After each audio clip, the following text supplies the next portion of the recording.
sou pastor, fui para a China, atrás de um sonho, jogar bola, consegui jogar, 14 anos lá. Depois Deus me chamou para o pastorear.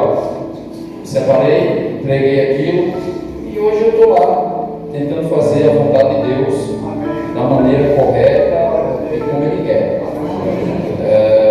Tive a oportunidade de ir para várias tribos lá fazer missões. Um país chamado Filipinas, não sei se vocês conhecem, mas já fui quatro vezes lá. Depois o pastor ele vai colocar o vídeo para vocês verem o vídeo. E, irmão, vou falar uma coisa para você. Aquilo mudou a minha vida. Porque eu reclamei e reclamava muito, tendo tudo. E quando eu cheguei naquela tribo, eu não tinha nem o que comer. Eu saí lá, olhando, falei, meu Deus. Sabe o que eu entendi naquele dia? Eu vou entrar na palavra, calma, só estou fazendo a introdução, tá? Eu entendi naquele dia que muitas vezes a gente precisa dar uma voltinha no hospital. Quantas pessoas estão em cima da cama lá? Dá uma voltinha nesse lugar que as pessoas não têm nada. Aí sabe o que acontece? Nós vamos parar de reclamar e dar graça em tudo. A palavra de Deus fala assim: tudo dá graça, porque essa é a vontade de Deus para a sua vida nesse momento. Não quer dizer que você vai viver um tempo de tempestade ou um tempo difícil para sempre. É transitório. Mas nesse momento, a gratidão é a chave da vitória para mim e para você. Amém? Eu tive a oportunidade de ir lá 4 vezes lá nas Filipinas. Eu, meu pastor e a nossa igreja lá. E aconteceu várias coisas. Bastante almas se converteram, se batizaram. Hoje a gente sustenta um povo, né? A gente manda uma oferta todo mês. A igreja começou do nada. A gente está tentando fazer agora escola e hospital, porque é tribo, não tem nada para eles, né? A escola e o hospital. E a obra está muito dada lá. Outra coisa que eu aprendi, que não tem coisa melhor do que você ver uma pessoa rir. Não tem coisa melhor do que você ver uma pessoa assim, feliz. Isso é fazer lição. É você se doar ao próximo. É você muitas vezes abrir mão do seu bem-estar para o próximo. Isso é muito difícil, irmão. Abrir mão do bem-estar para o próximo é muito difícil. Quer ver? Todo mundo conhece a história de Neemias, conhece? Neemias era um copeiro. Ele recebeu uma notícia. Ele abriu mão do bem-estar dele, do trabalho dele, do conforto dele. Vai fazer o quê? Aquilo que Deus mandou. Então a gente precisa. E isso a gente vai pegando no dia a dia. Mas eu quero hoje trazer uma palavra para vocês, que está lá em Mateus 28, do 16 a Mateus 28, do 18, vamos ler do 16 do 18, vamos ler do 16 até o 20, tá? Mas antes de a gente ler e de a gente começar, eu gostaria de orar. Mas deixe sua Bíblia já aberta, Mateus 28, do 16 ao 20, tá bom? É um texto muito conhecido, a grande comissão, as últimas palavras de Cristo para a igreja, para os discípulos.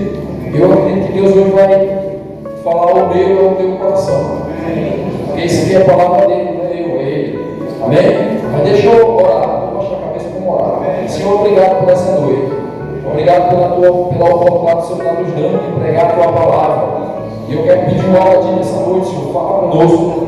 Espírito Santo, visite o nosso coração, a nossa mente. Tudo aquilo que quer trazer inquietação e ansiedade no nosso coração, no nosso meio agora. Que a gente venha estar repreendendo em nome de Jesus. Pai, eu quero pedir ao Senhor, aquieta a nossa alma. E que a gente venha sair daqui entendendo o que o Senhor quer falar para a tua igreja. É isso que eu oro no Pai, do Filho e do Espírito. Amém? Mateus 28, 16 fala assim: seguiram os 11 discípulos para a Galiléia, para o monte que Jesus lhe falava.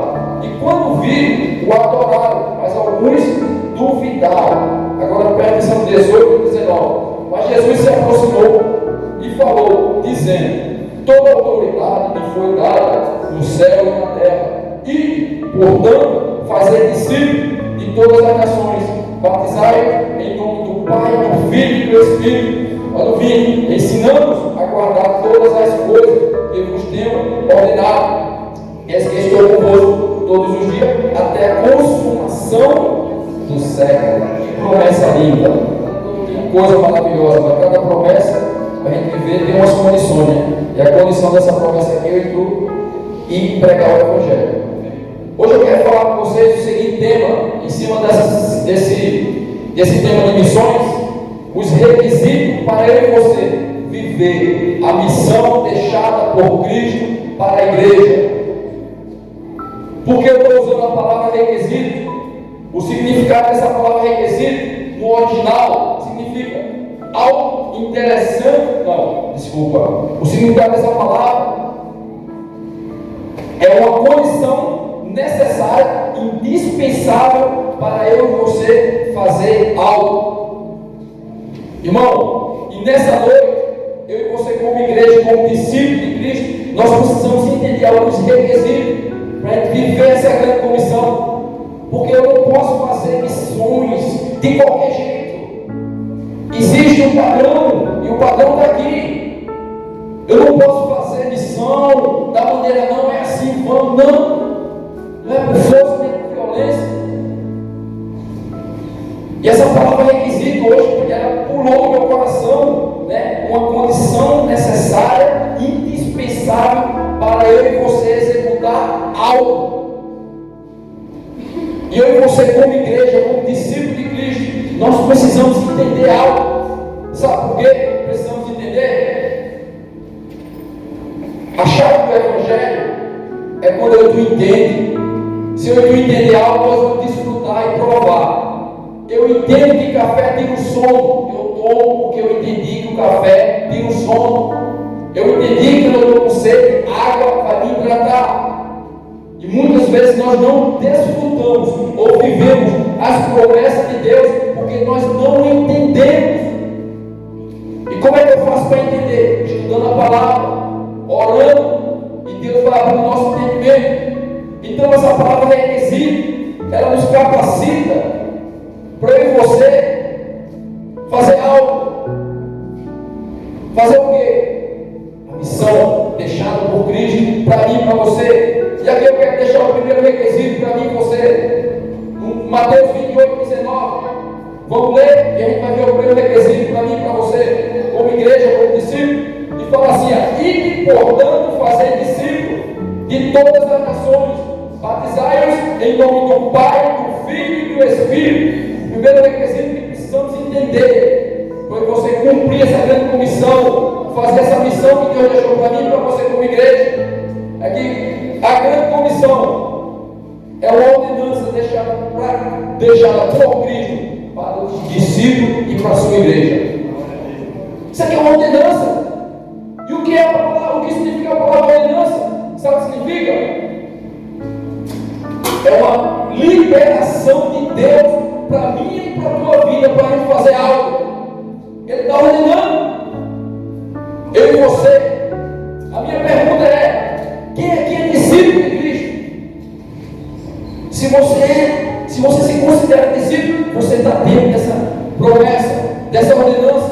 Então você precisa entender que essa grande comissão é uma ordenança. Quando Jesus apareceu para os discípulos, ele reuniu os discípulos e falou assim: ei, ide, pregai, fazer a missão da igreja. Irmão, sabe qual o propósito da igreja estar aqui? A igreja, ela foi plantada por Cristo para ele dar continuidade àquilo que ele deixou por discípulos. Então, quando você entende que essa palavra, né, ela é uma ordenança deixada por Cristo para os seus discípulos, para a sua igreja. Se eu e você é igreja, templo do Espírito Santo, se eu e você é discípulo, não tem como fugir. A ordenança é para ser cumprida, obedecida, não questionada. Vai no quartel, tu chega no quartel, o coronel fala assim: ó, amanhã de 5 horas, 5 corridinhas na pista, não corre não. Ele ordenou, meu filho. Ah, não corri. Casa. Ainda bem que Cristo não é assim com a gente. A misericórdia dele e a graça dele vai nos alcançando. E a gente vai lá, busca, levanta, restaura, Deus dá mais uma chance. Graças a Deus, irmão. Mas o primeiro requisito que nós precisamos entender, que nós precisamos, sabe o quê? Entender essa ordenança, viver, aplicar isso na minha e na tua vida. Porque quando Jesus reuniu os discípulos, irmão, ele apareceu. No versículo 18 fala assim, no 17: e quando viram, o adoraram, mas alguns duvidaram. Aí no 18 fala que Jesus, aproximando-lhe, falou, dizendo, quando Jesus se aproximou dele, a incredulidade foi embora, foi dissipada. Sabe o que significa isso? Nós precisamos ter encontro com ele. Paulo teve um encontro. Paulo foi um maior missionário, implantador da igreja, onde ele ia, implantava, preparava, ia para um lado, ia para outro. Mas sabe por quê? Porque quando ele estava descendo para Damasco, Jesus se aproximou dele. E ele teve um encontro. Mas irmão, voltando aqui, para esse primeiro requisito, a palavra requisito significa o quê? Algo necessário foi que executar algo. Então, você precisa entender que nós estamos dentro. É uma ordenança. Se você se considera discípulo e igreja de Cristo, não tem como fugir. Nós precisamos. Então, esse primeiro requisito hoje. Vamos para o segundo. Eu gosto de trabalhar em cima de ponto de tema, porque fica mais fácil para mim pregar e para você entender. Então, o primeiro requisito, precisamos entender: nós, como discípulos de igreja de Cristo, nós fazemos parte dessa missão. Amém? O segundo requisito, Mateus 28, 19. Vamos ficar só nesse texto aqui, irmão. Isso aqui é rico. O texto em si, ele prega para a gente. Ele faz esse positivo para a gente. Só a gente para comentar com calma. Fala assim: e portanto, fazer discípulos de todas as nações, batizar em nome do Pai, do Filho e do Espírito. O mesmo versículo que deu. O segundo requisito que nós precisamos entender é descobrir onde é o nosso ídolo. Ele falou que ídolo. Sabe o que significa isso? Nesse segundo requisito, nós precisamos entender duas coisinhas bem simples. Primeira coisa, o ídolo é para todos que são discípulos de igreja. Ídolo. Muitas vezes a gente fica pensando, não, é porque Deus não, calma, não vai chegar. Primeira coisa que você entender nesse segundo requisito, que o ídolo é para todos. Se você se considera filho, discípulo, igreja de Cristo, não tem como fugir. Tu está inserido nisso aí. Nós estamos. Primeiro, coisa que precisamos entender nesse segundo requisito, que o ídolo é para todos. Segundo, cada um de nós tem que entender onde é o nosso ídolo. Preste atenção no que eu vou te falar. Isso aqui é muito importante para a igreja, para você, para mim e para todos. Talvez o campo missionário teu é o teu trabalho. Isso é um ídolo. Se tu é um professor, talvez Deus quer que você leia apenas um versículo com as crianças da aula e ore. Sabe quando foi que a minha esposa se converteu, pastor? Minha esposa era do mundão. Desculpa a expressão verbal. Vida louca. Faca na caveira. Só que ela estava numa igreja, numa escola cristã. E todo dia a professora, sabe o que a professora fazia, pastor? Lia um versículo. Antes de começar a aula, falava assim: gente, hoje o versículo é esse. Ela lia o versículo, então os estudando, querendo ou não querendo, tem que obedecer. Escutava. E a palavra de Deus ela não volta vazia. Ela entra. E depois passou, minha esposa se formou, fez faculdade, depois de 8 anos, ela no mundo, uma amiga dela falou assim: vamos para o culto? Ela fez: não vou não. Vamos. Ela pegou fogo. Quando ela chegou no culto, irmão, ela gravou um versículo. E naquele dia, quando o pastor abriu o culto, foi o versículo que ela tinha na mente. Ela falou assim: meu Deus, esse versículo nunca mais saiu da igreja. Mas por quê? Porque tinha alguém semeando. Porque a professora dela entendeu que o campo missionário dela era na sala de aula. Então a segunda coisa que tem que entender, onde é o meu ídolo? Talvez no louvor. Tá cumprindo a missão. Porque se não tiver devido, como é que a gente vai tocar? Adorar o Senhor. Colocar a igreja para adorar. Talvez o meu ídolo é na organização. Mas só organizar. Tá bom. Não posso dar então o pastor da igreja vai dizer, não. Talvez o teu ídolo, sabe onde é? Na escola dominical, ensinando as crianças. Talvez o teu ídolo, sabe onde é? É cuidando da finança da igreja. Irmão, isso aqui tem a ver, sabe por quê? Qual foi o propósito de Deus me trouxe para essa terra? Cada um de nós tem um propósito a ser cumprido. Talvez o meu ídolo, irmão, é ser um pastor, preparando pessoas para ir para o campo, ou pastoreando. Talvez o meu ídolo é ser, sabe o quê? Esposa, cuidando do meu marido, dos meus filhos, dando suporte ao meu marido. Irmão, eu preciso saber onde é o teu campo missionário. Esse segundo requisito, onde é o nosso ídolo primeiro? O ídolo é para todos. Vou ler aqui de novo, aqui, ó. Seguindo, o 18. Jesus aproximando-se falou, dizendo: toda a autoridade foi dada no céu e na terra. E, portanto, de fazer. Aqui estava a igreja reunida. Então ele falou assim: ó, Pedro, vai lá, Pedro. E Tiago fica. Ô João, tu vai. E Lucas fica. Não. Ele falou assim: ei, igreja, ei, discípulo, ei, filho, servo, ide. A questão é descobrir onde é que Deus quer me usar. Então não precisa. Sabe, tem uma coisa que é muito perigosa nisso aqui. Eu queria que você preste atenção. Vem para o terceiro. Eu tenho até 9, né, pastor? Cadê? Todo o tempo. Vou terminando do tempo. Fique tranquilo. Só vai pregar depois, né? Não? Ah, vai ser. Então vamos lá. Então, irmão, aqui, primeiro, eu não posso fugir de vida para todos. Segundo, é descobrir onde é meu campo missionário. Porque, irmão, tem várias maneiras de fazer missões. Orando, sendo mantenedor. Se tu não pode, ajuda.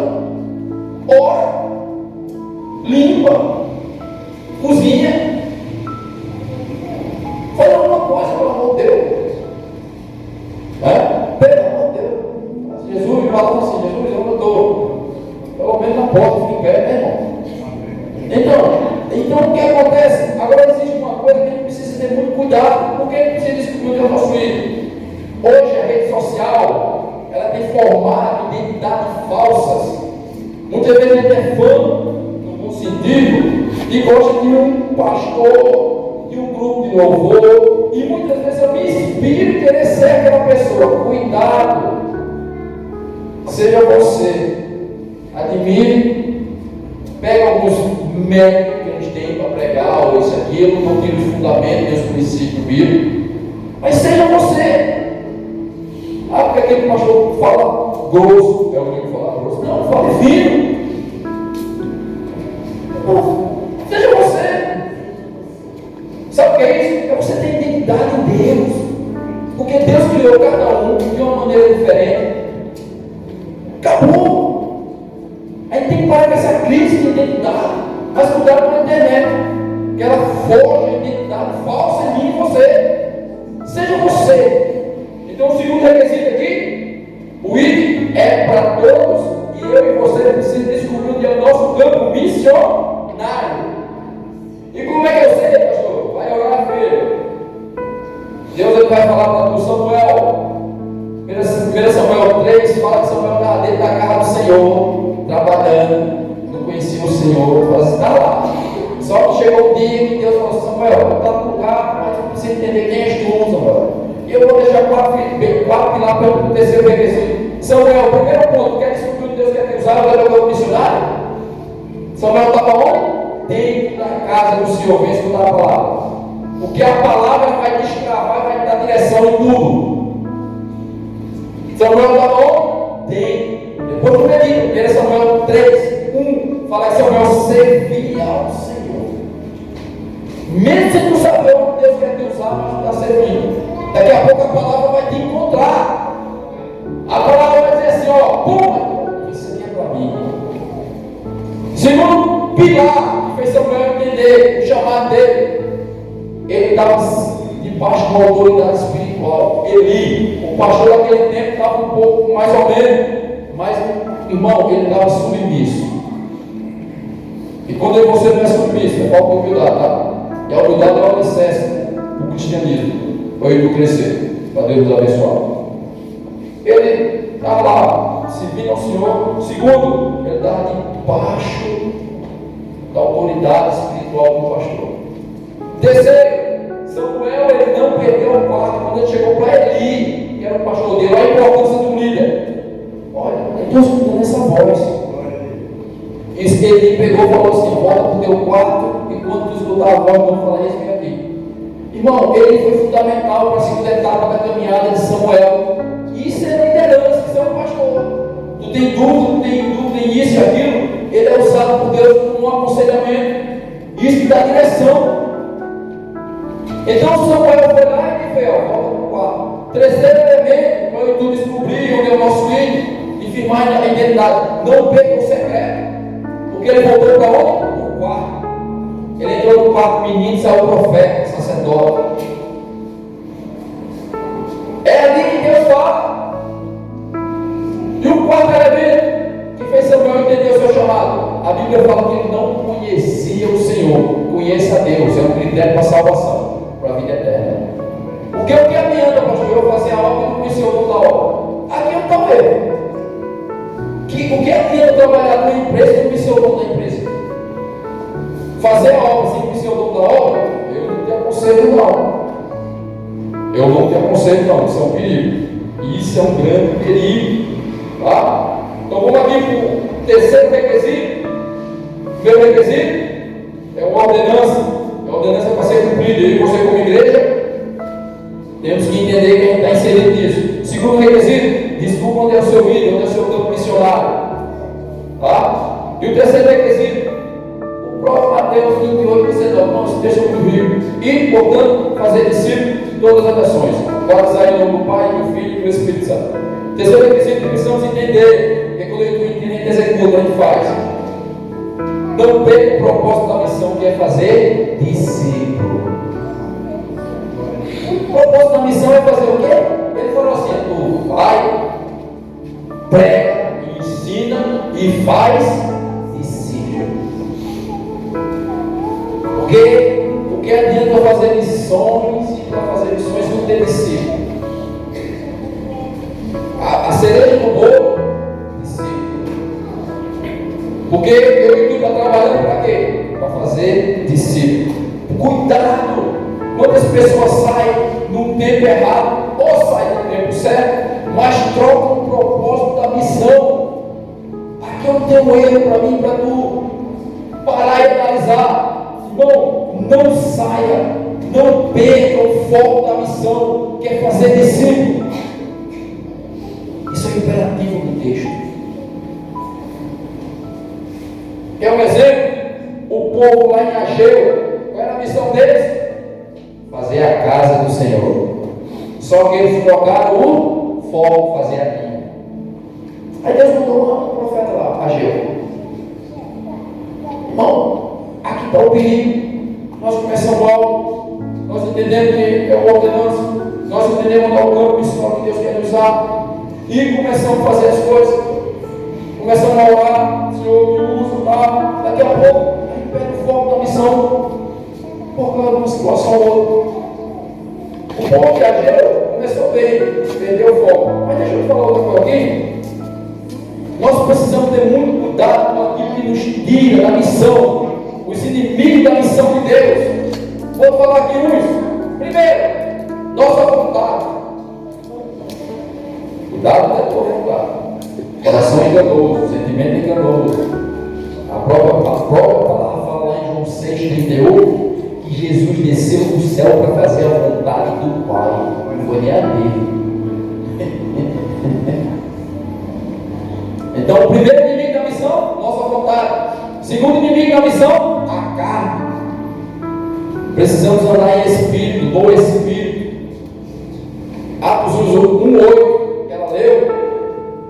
A igreja estava reunida lá. A igreja não podia sair para fazer missão se não fosse revestido de poder, autoridade. Vai chegar lá, não pode ter sua autoridade. A igreja estava lá, tinha andado com Cristo, tinha tido. Olha, fica em Jerusalém.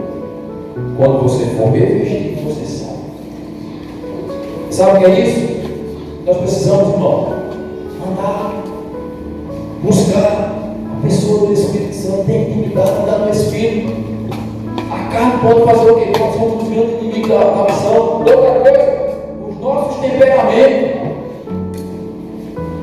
Tem 4 tipos de temperamento. Quantas vezes eu já errei por causa do meu temperamento? E tu tem que saber qual é o teu.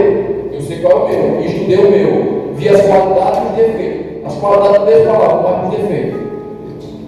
Aí eu nasci assim, você assim. Não! Romanos 8:29 fala que Deus nos predestinou para ser parecido com Cristo. O Evangelho é isso. Transformação de dentro para fora. Caráter, mente, coração. Não tem mais nada com a gente, é com Ele. É tudo sobre Ele. Temperamento. Pode ser um grande inimigo ou outra coisa. Prosperidade.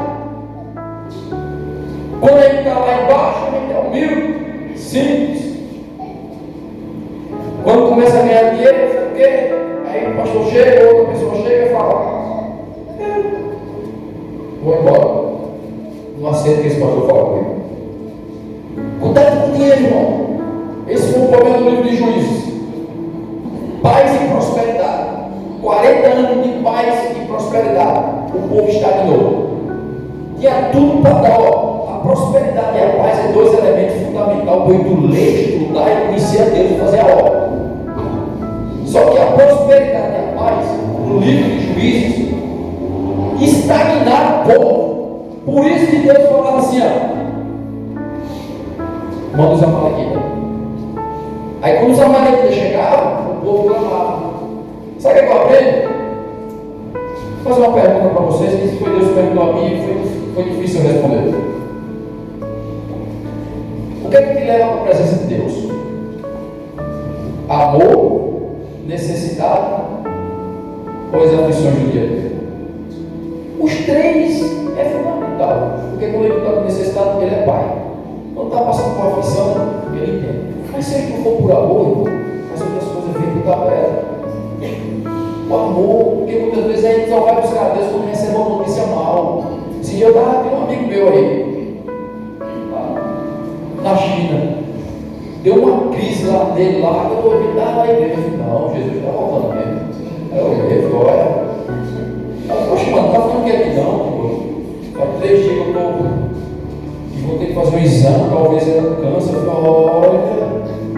A notícia mal vai me buscar e voltar para mim. Eu falei: olha. Não, a gente tem que ir para ele por amor, pelo que ele fez, por gratidão. Outro inimigo da missão, falta de conhecimento da palavra. Quando ele não conhece a palavra, não ajuda a palavra, como é que ele vai fazer a missão? Outra, falta de conhecer a pessoa de Deus, o dono da obra. João 17, deixa eu ver. João 17, acho que estou errado. Vamos ver se eu errado. 17:3, olha que coisa linda. E a vida eterna é esta, que te conhecer o único Deus verdadeiro, que é Jesus Cristo aqui que age. Então o critério de vida eterna é o quê? Conhecer a Deus e o Filho. Então a falta de conhecimento da pessoa de Deus, como é que eu posso fazer uma obra que conheço o dom da obra? Não está trabalhando assim. Fazer o quê? Aonde? O que é que ele quer? Sabe por quê, irmão? Tu conhece o dom da obra? Aí estava lá na tribo, ele estava na tribo. E lá não tem energia, e cara, já era 7 horas, e o céu fechou assim. A gente via, tipo assim, a tribo era uma montanha. A gente via os raios, relâmpagos assim, perto assim. E o pastor teve discernimento da parte de Deus tremendo. Mas por que ele teve discernimento? Porque ele conhece a pessoa de Deus. E a gente estava fazendo missões. E quando ele entrou no carro, ele falou assim: gente, bora! Porque o diabo está querendo queimar a gente aqui. Irmão, o raio perante Jesus Cristo, eu estou dentro da palavra, eu estou dentro do palavra. O rapaz estava dirigindo aqui, ele viu o raio aqui. Meu Deus, ele pega o carro e churrasco. Churrasco de cristão. E o que acontece? Ele falou assim: a orar. Começa a perceber que ele está sendo atacado no mundo espiritual. A gente começou a orar, começou a orar. Sabe o que aconteceu? O céu fez assim, ó. Falou, ai, quando ele desceu e chegou na cidade, fechou tudo de novo. Mas já estava no hotel. Mas o que eu quero falar com isso? Ele conhecia a pessoa de Deus. E quando ele conhece a Deus, ele interage na missão. Vai ver aqui. Lá em Marcos 16, fala que Deus cooperava com os discípulos. Mas por quê? Uma coisa é ele fazer algo sozinho, outra coisa é ele fazer algo na obra, irmão. Neemias e Esdras, eles executaram a missão porque a boa mão do Senhor estava sobre ele. E a boa mão do original é o favor de Deus. Um homem sem um favor, uma mulher sem um favor, não pode ter dinheiro, não pode ter fama, não pode ter o que for. É vazio. Então, voltando aqui, o terceiro requisito, precisamos entender: não perca o propósito da missão. Você entendeu onde é seu campo missionário? Ora, faça discípulo. Faça discípulo. Vamos para o quarto. Quarto requisito para mim e para você, Mateus 28, 20, que fala assim: ó, ensinamos a guardar todas as coisas que vos tenho ordenado, e és que estou convosco todos os dias até a consumação do século. Quarto requisito que precisamos entender para fazer a missão: não substitua a palavra de Deus por nada. A missão sem a palavra é vã. A palavra é o alicerce da missão. É a palavra que transforma, é a palavra que confronta, é a palavra que muda o medo do teu coração, é a palavra que vai falar para tu o que tu tem que fazer. Fala, irmão, não, a palavra é a ferramenta que vai mudar e transformar o coração do. A palavra, quando ela é evangelizada, quando ela é pregada, ela tem o poder de transformar o coração de um pecador, como eu, como você. É a palavra. Não substitua a palavra por nada. Hoje em dia, sabe o que eu vejo? As pessoas estão trazendo um bocado de mérito para evangelizar. É errado? Não. Mas apenas, escuta o que eu quero te falar aqui. Todo método que ainda anula os princípios da palavra e os fundamentos da palavra, sai fora. A palavra é o alicerce para mim e para você. A palavra cura, a palavra transforma, restaura, ele te dá direção, ela te dá direção. A palavra não pode sair, a palavra é o alicerce. Presta atenção que eu vou te falar aqui. Lá em Marcos, na primeira multiplicação de peixe, Jesus chegou e tinha uma multidão, pastor. Eu acho que eu estava lá com uma fome nesse dia. E então Jesus chegou, olha só, quando Jesus desembarcou, Marcos 6,34, olha aí para tu ler em casa. Fala assim, ao desembarcar, viu Jesus uma grande multidão e compadeceu deles, porque era como ovelha que não tem pastor, e passou a ensinar muitas coisas. Presta atenção, o texto está falando que Jesus fez a primeira multiplicação, porque ele não tinha comida. A preocupação de Jesus não era por causa da comida física, era a comida espiritual. Então, como é que tu vai fazer missões? O ir, e a gente tira a palavra do centro, que a preocupação de Jesus é aqui. Presta atenção no que eu vou te falar. Comida, ajuda, visita é meios para eu pregar o Evangelho. Cuidado. Se tu visita uma pessoa no hospital que não é cristã, vou dar um exemplo. Eu visito uma mulher brasileira da cadeia lá na China, que ela foi pega de drogas, 68 anos. Uma senhora colocou droga nas pernas e viajou. Foi pega lá na China. Ela teve sorte de ser pega aqui na Indonésia. A Indonésia é pequena de volta. Pode ser que for. Caiu, todo dia já é um grau. Ela caiu na China. E ela não era cristã. E aí o embaixador lá da China falou assim: vocês são brasileiros da igreja? Quer visitar essa mulher? E tá bom. Aí uma sexta para ele, outra sexta para o meu pastor. E tem vezes que ele libera para os dois. E ela não era cristã, irmão. Com todo respeito, ela era católica, com todo respeito, presta atenção, não estou criticando católico, não nada, com todo respeito. Isso não é claro. E chegou lá, a mulher desabou. 68 anos, preso, pegou 12 anos. E lá cumpre. Lá você pode chorar, ficar com a cabeça para baixo, querer se matar, fazer tudo. Tem que cumprir. E aí o cara ministrando ela, o pastor ministrando ela, se converteu. Aí o pastor vai estar 8 anos lá. Aí sabe o que acontece? Ela agora está fazendo discípulo lá dentro.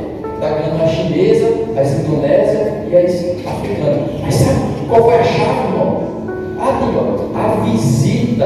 Ela falou para mim assim: eu nunca imaginei que vocês dois gastassem tempo para me visitar num lugar desse. Então a visita foi um meio para eu e o pastor colocar a palavra. Então, Deus vai te dar meio. Talvez tu vai pagar a conta de água de alguém. Levar uma cesta básica para alguém. Ajudar alguém. Mandar uma mensagem para alguém.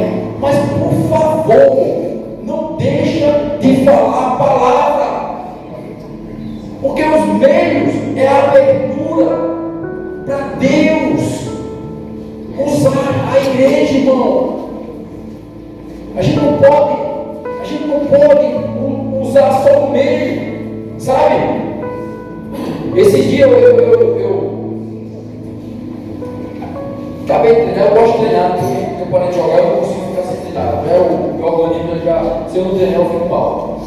E engorda, né? Eu engordo pra caramba, nem olho pra pedir, eu engordo. Então o que acontece? Esse dia eu saí da academia ali, eu fico, cara, eu tô com uma sede. Eu fico daqueles que tem ali na rodoviária, você tem uns barzinhos, um negócio lá. Eu cheguei lá para comprar um suco, uma água, cara, com uma sede, estava todo transpirado. Já ia descer para casa para ir para uma banca para ir almoçar lá no Valença, lá de Gel. E quando eu cheguei lá, eu encontrei um homem, em Arapiraca. Quando eu olhei para ele, a sandália dele furada, a mão dele assim, ó, uma faixa. E eu vi que ele pegou café com leite e um ovo cozido. Eu falei, cara, café com leite e um ovo cozido, tá? O cara tá magro e não tá fazendo regime. Você também tá fazendo regime, né? Eu só olhando, né?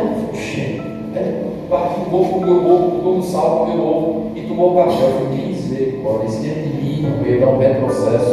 Isso não vai expressar verdade. Meu Deus. E eu olhando para ele. Eu falei, não, vou ter que prestar atenção aí. Eu peguei, tudo bem? Bom dia. Bom dia. Você dá uma? Ah, você dá a piraca. Ah, legal. Foi esse o teu braço. Aí eu caí em móvel, quebrei aqui, quebrei minha face, agora eu estou recuperando. Eu falei, você está vindo lá, estava vindo numa cidade aí, ele foi no sindicato falar que ele não podia trabalhar porque ele estava em crise de ansiedade e depressão. Por quê? Porque a mulher deixou ele. Quando ele entrou em coma, ele ficou 30 dias em coma, a mulher deixou ele.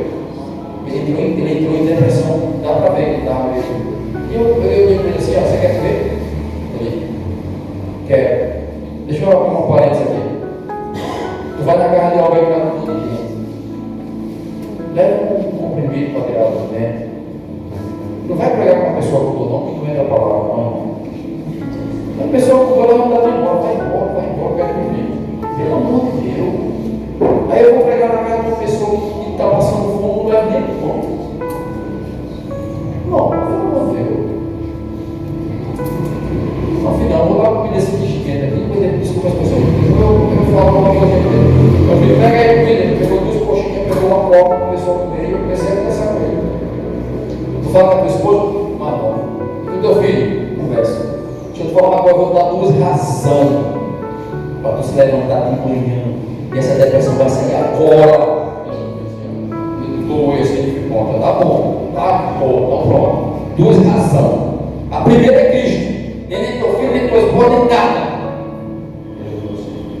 Tu sabe que Jesus te ama, né? Me fala. Não, estou te falando porque ele te ama. Amém. A segunda é o teu filho, meu irmão. Levanta, vai trabalhar, dá uma olhada pro teu filho. Estava vendo tua esposa lá na frente da oração, meu marido mudou. Agora tu quer mudar? Eu quero. Lê a Bíblia. Vai meditar na palavra. Procura uma igreja. É meu nome assim feito. É verdade, né? E agora eu entendi o mistério. Tu tem dinheiro para voltar para a praga? Ah, não tenho não. Toma. Eu disse, por que você está fazendo? Jesus está fazendo isso comigo. Eu não, me dá um abraço. Vai ler a Bíblia, vai para a igreja. Eu estou aqui, vai mudar.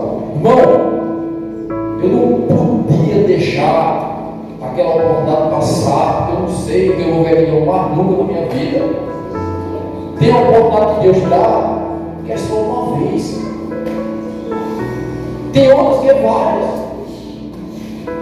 Mas voltando para esse requisito aqui, a gente não perdeu o tema, estou vendo aqui orar. O quarto requisito, nós vamos entender, não substitua a palavra por nada. E os meios que Deus está dando para mim e para você, é a porta de entrada para a gente evangelizar. Se é uma ajuda, se é pagar alguém, se é fazer isso e aquilo. Não substitua, não diga a palavra do céu, da tua casa, da tua vida, de nada. Eu gosto desse vídeo motivacionais. Também. Mas se não tem nada de palavra, vai lá, eu fico aqui agora. Hoje eu estou em crise. Eu li um texto de Jesus. Sabe quando não está para baixo? Já viu aquele boneco de posto? Ele dia está assim, a noite está assim. Eu estava assim. Eu fui meditar. Quando eu abri, eu vi, Deus, que palavra, eu fechei o livro. Eu decidi crer. Aquela oração cheia de fé, de esperança, gerada pela palavra. Não foi pelo vídeo, não foi pelo vídeo motivacional, que não é errado. Mas por favor, não tire a palavra do centro. Não tire a palavra do centro da tua vida. Vai fundo no ponto. Eu vou ler aqui 2 Timóteo 3, 16 e 17. Preste atenção. O que a palavra é para mim e para ti. Paulo está falando para Timóteo, meu filho amado. Toda a escritura é inspirada por Deus. Preste atenção.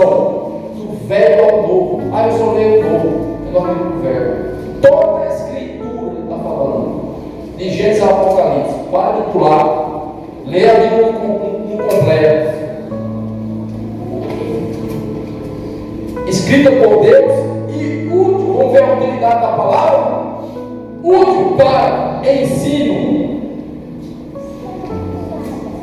para repreensão, para correção, para educação na justiça, a fim de que o homem de Deus seja maduro, perfeitamente habilitado para toda boa obra.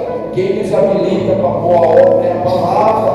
Quem nos corrige é a palavra. Quem nos repreende, quem nos educa é a palavra. Então, o quarto requisito: não tire a palavra do centro da sua vida. Ela tem que ser o centro. Ela vai conectar tudo com o Pai. A palavra é o próprio Cristo. E o último requisito, que eu sei que o pastor vai pegar aí, certo?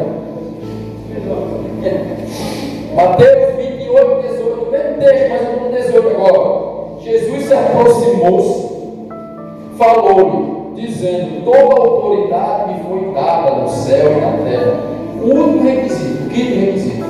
Depois eu faço uma recapitulação, oro e passo para o pastor. Eu estou no tempo aqui. O último requisito para eu e você fazer a obra. Isso aqui é fundamental. Sem isso aqui é difícil, irmão. Ele fez o quê? Ele se aproximou e deu autoridade. Derramou autoridade sobre a igreja, sobre o discípulo. O quinto requisito que precisamos entender é cultivando a autoridade dada por Cristo. Cultivar. Sem autoridade nós não fazemos obra. Sem autoridade tudo prega. Sem autoridade o diabo ri de mim de tudo.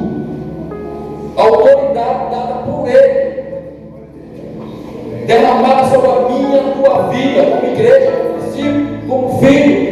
E nós precisamos saber o quê? Cultivar. Porque se Ele já deu algo, se Ele já tem algo pela fé, pelo sacrifício de Cristo, nós precisamos cultivar a autoridade. Porque a autoridade é a cereja do bolo para você fazer a obra em todos os âmbitos. Seja dar estudo, seja ministrar ao povo, seja pregar, seja sair para evangelizar, seja no tete-a-tete com uma pessoa. Autoridade, irmão, sabe? A palavra autoridade no original é permissão de Deus para fazer algo físico e mental. É quase lá em Atos 8, poder do dínamos. esse poder nos capacita, essa autoridade nos capacita. Tira do medo de quem não prega, vai pregar. Poder para morrer para as coisas do mundo, poder para fazer a obra. Então não precisa cultivar, irmão. E como é que você cultiva a autoridade dada por Deus para mim, para você, por Cristo? Primeiro, não podemos negligenciar os deveres espirituais, que é a oração e a meditação na palavra, diariamente. Esse negócio de tu ler a palavra só no dia de culto, cuidado, viu? Deixa eu fazer uma pergunta para ti. A gente, para manter o nosso corpo físico, faz 3 refeições. Tem uns que faz 6, Chico faz 2. Chico faz 5. Ele tem que fazer um lanchinho antes de dormir, Chico. Então, o básico é 3. Outros falam que é 5. Tu consegue passar o dia só com o café da manhã? Quem consegue dar mão? Até 10 horas. Tu cai, meu irmão. Agora traz para o lado espiritual. Só medita quando tiver culto. Ou só uma Bíblia assim. A meditação hoje é assim. O Senhor meu pastor dando volta. Amém. Não sabe nem quem está falando, nem por que foi feito aquele ensino. Qual o contexto, qual que luta Davi está passando. Porque eu acredito que Davi, quando fala que o Senhor é o pastor dele, não estava na Netflix, não. Não estava nada, ele estava na maior luta nenhuma. Então, primeiro, para você cultivar, não negligencie os deveres espiritual, meditação e oração. Todo dia, veja um horário melhor para você, para mim. De manhã cedo, sem ligar o telefone. Depois que eu ligo o telefone, acaba tudo. Se tu ligar o telefone antes de meditar, não entra. As notícias mal, vem uma coisa, uma conta para pagar, um negócio. Como é que eu vou ler? Agora, tu desliga o telefone, está aqui ligado. Eu medito, eu oro, eu mastigo. Aí agora eu vou falar com a minha esposa que está lá. Daqui a pouco está acordando. Já acordou, daqui a pouco ela manda mensagem. Só que, quando ele tu liga a internet antes de meditar, acabou. Medo, insegurança. Sabe que Billy Graham fala, um dos maiores evangelistas, que toda a nossa mente está vazia da palavra. A gente vai dar lugar do medo, ansiedade, incredulidade, dúvida. Não precisa. O primeiro ponto foi cultivar, não negligenciar a meditação e a oração. Segundo, se afastando de tudo que apaga a chama do Espírito. Paulo fala para a igreja lá em Tessalonicenses: afasta todo o mal, tudo aquilo que apaga a chama do Espírito. Irmão, o Espírito Santo, ele que queima dentro de você para fazer a missão. Ele que abre o nosso entendimento para ler a palavra. Ele que convence eu e você do pecado. É Ele que vai nos guiar.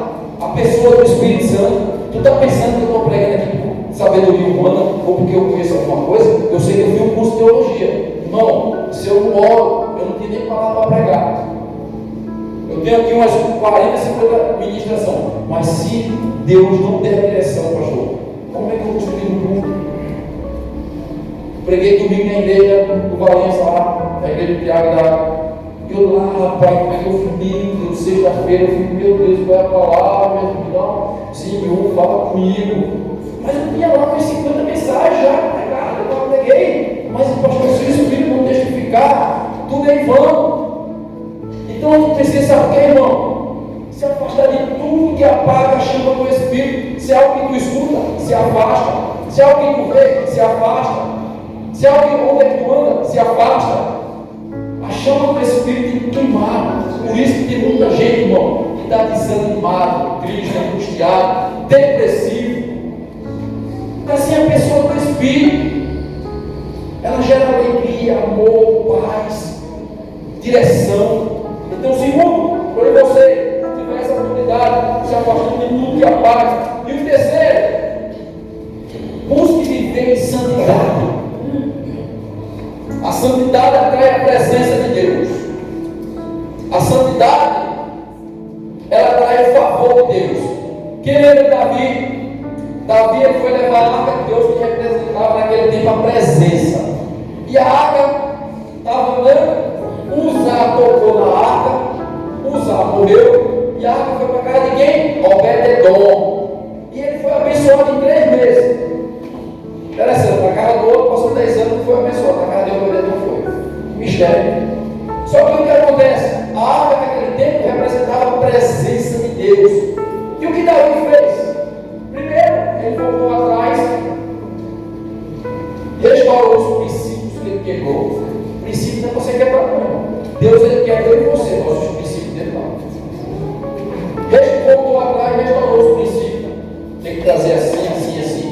Segundo, ele santificou os levitas, falou assim: santificai-vos, porque amanhã nós vamos buscar. Irmão, a santidade atraiu a presença de Deus no meio do arraial. A santidade, ela cultiva essa autoridade derramada na minha e na tua vida. A santidade é algo que você precisa andar, buscar e viver. A santidade, sem santidade não veremos a Deus. A palavra ver a Deus significa se relacionar com Deus. Aqui é Bíblia hoje, Apocalipse 22, 11. Deixa eu ler. Vou ler para você. Não é só eu que apoio, não. Agora é todo mundo junto. Poxa, Jesus. Vamos pegar todo mundo junto e matar. Apocalipse 22, 11. Fala assim: continue o justo fazendo injustiça. Continue o imundo, ainda sendo imundo. O justo continue na prática da justiça. E o santo continue a santificar-se. A santidade, a santidade. Então, quando você, quinto requisito é você cultivar a autoridade, porque a autoridade já está sobre a minha e a tua vida. Ele já derrubou. Então, tu cultivar ela, primeiro, não negligencie os deveres espirituais, meditação e oração. Se afaste de tudo que apaga o fogo do Espírito e vive uma vida em santidade. Ontem eu estava lendo um livro de Charles Spurgeon, não sei se vocês conhecem, é um pregador britânico, Charles Spurgeon. Eu gosto muito dele. Eu fui até lá para finalizar a faculdade que eu estava fazendo em cima dele. E ele falou uma frase que eu fui bem lá. Deus, eu preciso ser assim. Ele falou assim: um homem e uma mulher que anda em santidade é uma bomba na mão de Deus. É um requisito para Deus nos usar, a santidade. Eu fico, Deus me ajuda. Dá uma pessoa lá para descer, Deus me ajuda. Santifica a minha mente, meu coração, as minhas atitudes, a minha conduta. Me ajuda, Senhor. E eu finalizo, irmão. Eu passo a palavra para o pastor 10 minutos, mano. Querer o primeiro requisito. Posso falar?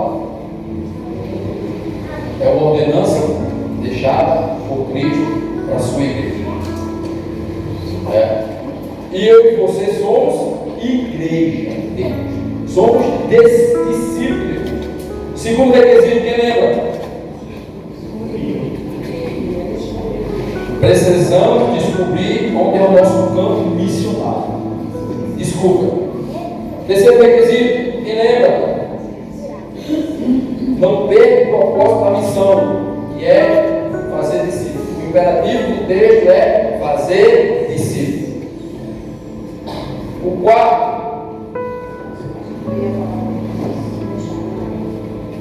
faça tudo. Precisamos entender que a palavra não pode ser substituída, porque a palavra vai transformar, vai fazer discípulo, vai nos mudar, nos moldar. A gente viu lá em 2 Timóteo 3, 16, 17. E o último, cultivando a autoridade dada por Cristo para a sua igreja. Irmão, o desejo do meu coração é que Deus venha levar vocês para longe, talvez para fora do Brasil, talvez. Deixa eu te falar uma coisa: não se preocupe. Tem gente que diz assim: não, eu preciso ir para a África fazer missão. Todo lugar pertinho, precisa mais do que a África. Não se iluda. Não estou dizendo que é errado você ir para a África, nem ir para a China. Não estou dizendo que é errado. Estou te falando que para fazer missões, irmão, você vai dentro da sua casa. Você é missionário dentro da tua casa. Lembra do Gadareno? Estava lá em Gadara, Jesus passou o barco, passou o mar, chegou em Gadara, libertou ele. E o Gadareno correu, Gadareno não, ex-Gadareno, correu e falou assim: Senhor, obrigado, eu vou te seguir. Foi o que Jesus falou para ele. Vai para a tua casa, filho, porque ele faz missões com a casa rachada. O campo missionário dele era na casa. E muitas vezes o nosso campo missionário tem que ser em casa, né? Ou não tem que ser, não, comece em casa. Dá licença também. Então, o desejo do teu coração, que o Espírito Santo fala do teu coração hoje, nesses pontos, é que Deus leve vocês a fazer missões, seja aqui, seja lá, onde for, com o propósito de fazer discípulo e cumprir a ordenança deixada por Cristo. Amém? Amém. Baixe sua cabeça, quero orar e passar o microfone para o pastor.